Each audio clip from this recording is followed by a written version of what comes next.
শরৎ সময়ে খোলা হাওয়ায় কাশের দোলা মনকে করে তোলে পুজোময়।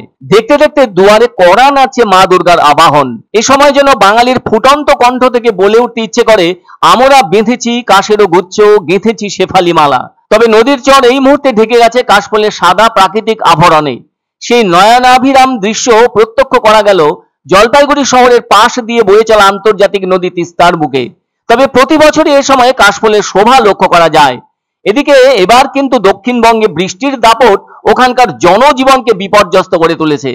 এমন জলময় অবস্থায় যেন পুজোর আমেজ কোথায় উবে চলে গেছে দক্ষিণবঙ্গের একাধিক জেলার মানুষের মন থেকে। তুলনায় উত্তরবঙ্গে বৃষ্টির প্রভাব সেভাবে নেই, চারদিক শুকনো হয়ে আছে। অনেকে আশঙ্কা করেছিলেন এবার হয়তো কাশফুলের দেখা মিলবে না। তাদের সে ধারণাকে নস্যাৎ করে প্রকৃতির বুকে কাশফুল নিজেদের মুক্ত প্রকাশে জানিয়ে দিল, শারদোৎসব এসে গেছে, তোমরা আনন্দ করো, আনন্দ করো। কিন্তু এবছর তো আরজিকরের অভয়াকাণ্ড বাংলার মানুষকে নিদারুণ দুঃখ দিয়েছে, ফুরফুরে মনটাকে বেদনায় ভরিয়ে দিয়েছে। সেজন্য দেবী দুর্গার আগমন নিয়ে সেই উন্মাদনা, তাগিদ কোনোটাই নেই বাঙালির প্রাণে। এসবের পাশে তবুও তো কাশফুল প্রতিভাত হয়েছে নতুন করে। কাশের গাছে গাছে যে লক্ষ কোটি ফুল শোভা পাচ্ছে তা মনকে নাড়িয়ে দিচ্ছে বটে, প্রাণে সেই দোলা লাগছে না। ও হ্যাঁ, আরো একটা কথা বলার ছিল, সেটি হলো রোদের তীব্রতা, যা প্রতি মুহূর্তে অসহনীয় করে তুলছে সবাইকে। চিটমিট গরমে যেন সকলের হাঁসফাঁস অবস্থা, কোথাও যেন দুদণ্ড জিরিয়ে তৃপ্তি মিলছে না।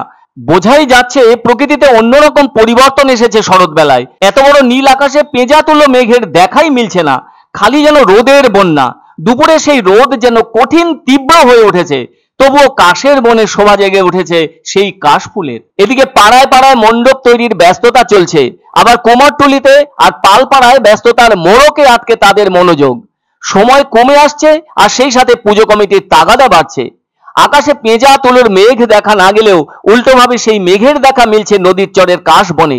এবার যেমন আরজিকর কঠিন করে তুলেছে চারদিক, তেমনি আজ থেকে 46 বছর আগে অর্থাৎ 1978 সালে বড় আকারের বন্যার দাপটে নাজেহাল হয়ে গিয়েছিল বাংলার একাংশ। ওই বছরে অনেক জায়গায় দেবীর বোধনই হয়নি, আর এবার বোধন হবে বটে, কিন্তু তা জৌলুসীন হওয়ার সম্ভাবনা।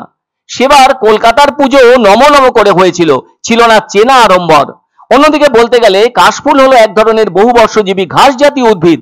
এর উচ্চতা সাধারণত 3 মিটার পর্যন্ত হয়ে থাকে। কাশফুলের আদি নিবাস রোমানিয়ায়।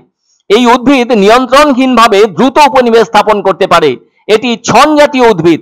নদীর ধারে, জলাভূমি, চর এলাকা কিংবা রুখাশুখা এলাকা, পাহাড় কিংবা গ্রামের কোনো উঁচু স্থানে কাশের ঝাড় বেড়ে ওঠে। তবে নদীর তীরে এদের বেশি জন্মাতে দেখা যায়। রবীন্দ্রনাথ প্রাচীন গ্রন্থ কুশজাতক কাহিনী অবলম্বন করে রচনা করেছিলেন সাপমোচন নৃত্যনাট্য। শুভ কাজে কাশফুলের পাতা বা ফুল ব্যবহার করা হয়। এবার চারদিকের যা অবস্থা, তাতে করে কেউই যেন গেয়ে উঠতে পারছেন না এ সময়, আহা কি আনন্দ আকাশে বাতাসে। তার বদলে ধ্বনিত হচ্ছে, we want justice, we want justice.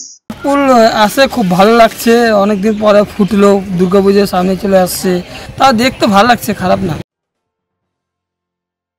এক অন্য অনুভূতির স্পর্শ পাওয়া যায় রয়কো ব্র্যান্ডের গেঞ্জি ও জাঙ্গিয়ায়। তাই ছোট বড় সবার পছন্দ রয়কো গেঞ্জি ও জাঙ্গিয়া। প্রস্তুতকারক জয়মনি হোশিয়ারি, কলকাতা। আনন্দ সংবাদ, আনন্দ সংবাদ। 30 বছরের নির্ভরযোগ্য প্রতিষ্ঠান ইন্দ্রমণি রাইস মিল। আমাদের কয়েকটি জনপ্রিয় ব্র্যান্ড হলো তাজ, বরলি, খুশি ইত্যাদি। আমাদের factory outlet CG trading company, Dinbazar, axis ব্যাংকের পাশে, জলপাইগুড়ি। এখানে সুলভ মূল্যে গুণগত মানের সব ধরনের চাল পাওয়া যায়। Phone number 9547029475।